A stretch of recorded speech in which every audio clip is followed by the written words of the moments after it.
day and welcome to the Thursday, June 24th edition of the Islandstats Sports Brief. I'm Earl Baisden. President of the St. George's Cricket Club, Neil Painter, has confirmed that the Somerset Cricket Club has accepted the Cup Match Challenge. Yes, I can confirm that Somerset have accepted the challenge to participate on the two-day classic at the end of July, and St. George's Cricket Club will plan the event as per we said earlier. So Cup Match is on. Somerset Cricket Club President Vashon Blanchette released a statement on behalf of the club, quote, following further dialogue with key stakeholders around the previously raised concerns, Somerset Cricket Club has agreed to participate in the 2021 edition of the annual Cup Match Classic. Most importantly, following the initial decision, team staff and the pool of players eligible for selection collectively determined that they wish to play for the people of Bermuda. This admirable position taken is to be commended, noting the sacrifices that will have to be made by all parties over the next 5 weeks, and notwithstanding the challenges some may have encountered over the past year. Somerset Cricket Club acknowledges that Cup Match represents the history of a people resilient through adversity and hope beyond the pandemic. Somerset Cricket Club wishes to thank the St. George's Cricket Club, Cup Match fans island-wide, and sponsors for their understanding as they navigate through this sensitive matter. Meanwhile, Premier David Burt presented a check to the Eastern County Cricket Association totaling $20,000 to assist with the upcoming series. Good morning. It is a pleasure to be here today and welcome the Eastern Counties Cricket Association representatives, as I, unfortunately not joined by the Minister of Sport, who is in the Senate right now, announced the government support of the Eastern County Cup Series to ensure that the Bermudian people can enjoy some high-level cricket this summer. The Eastern Counties Cup Series has been a proud cricketing tradition within our culture since 1904, when the first ball was bowled between then Tuckerstown Cricket Club, now Cleveland County, and the St. David's Cricket Club. In that 117-year history, it would be hard-pressed to find a more important time for Bermudians to be able to enjoy our second largest cricketing event. And after our long battle with the coronavirus, it is a pleasure to have it back this year.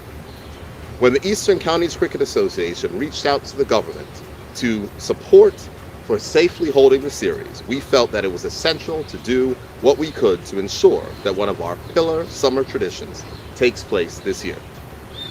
The ECCA and the 4 clubs involved have, over the years, been blessed to have been led by many giants in their communities. Unfortunately, over this holiday weekend, the Harris's Bay Devil's Hole community lost one of those gentle giants, in that of Carlton Fluke Smith, who was the immediate past president of the Cleveland County Cricket Club. Fluke not only came up through the Cleveland ranks as a player, but was the president during the historic Cleveland County victory over St. David's in 2014. I was at that match. And after 33 years, and again in 2018, in a shocking victory over Bailey's Bay with a very youthful team, bowling Bay out for 93 runs. He was a humble leader who did not like the spotlight, but was always willing to do the work for his community.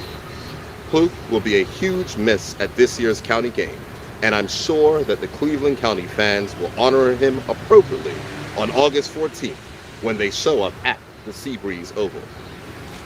As we move beyond the pandemic, the government is committed to continuing to support our local community and sporting clubs. And we are proud that each of the clubs that are represented here today individually have benefited from that support through capital development grants to assist with upgrades to their facilities. This will allow them to continue their important work within the community and hold events such as Eastern Counties that celebrate our culture and our rich cricketing history as well.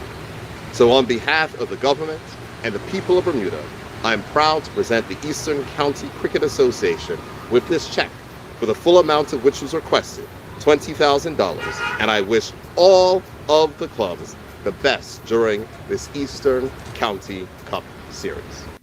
And finally, in cricket, the Bermuda Cricket Board has released the 2021 Cricket League schedule that will see teams play 2020. With all the approvals now given for the league to start, the board has scheduled the season to get underway this Sunday, June 27th. How ironic is it that St. George's Cricket Club will host their cup match opponents, Somerset Cricket Club, in their Premier Division season opener at the Wellington Oval at 3 p.m. In other Premier Division matches on the opening day, Willowcocks will take on Bailey's Bay at the Southampton Oval, and St. David's Cricket Club will host Southampton Rangers at Lord's in St. David's. In the First Division, PHC will take on Cleveland County at the Wellington Oval, Flex Victoria takes on Somerset Bridge at Lord's in St. David's, and Warwick Workmen take on Devonshire Recreation Club at the Southampton Oval. All three games begin at 11 a.m. The Bermuda Olympic Association confirms that it received and has declined offers by FINA for two unqualified swimmers, one male and one female, to participate in the upcoming Tokyo Olympics. The Bermuda Amateur Swimming Association had submitted Madeline Moore and Jesse Washington to be on the long list of potential qualifiers for the Games. At this time, Moore and Washington had not met FINA's qualifying standard for the Olympics.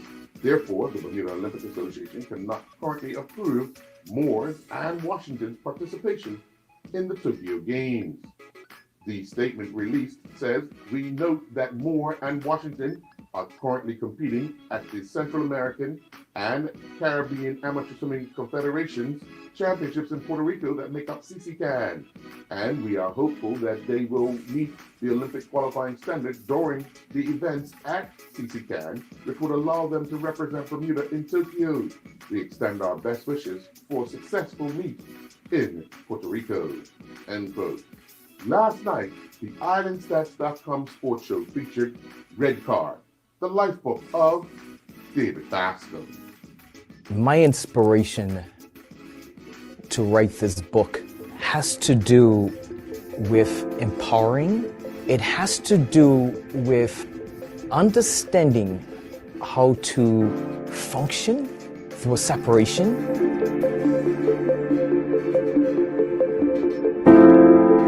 The reason why my father, and he didn't give me up, I didn't realize that I was walked up to an orphanage. I want people to understand what it looks like when you are in a position when you don't have the tools around you, when things may not go your way. But the toughest part with my oldest son, Kate, is he never got to experience me at the table.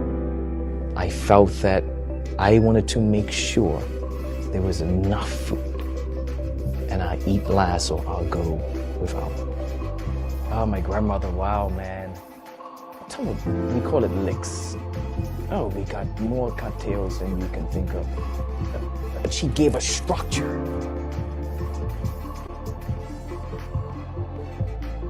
You're gonna have to endure a little bit of pain. The same pain that I'm sharing with you. Pain. When you go through pain and you endure the pain and feel that pain, that's when your success will come. He is one of the most influential men Baltimore soccer has ever known, and his reach extends way past the playing field. Yeah, but for more than 30 years, he's lived with a secret that he is now sharing publicly for the very first time in detail with ABC2 News. A life book of David Bascom. David, we've discussed in detail some of the work and history in Chapter 1. But now is the hard part. Let's talk about your abuser.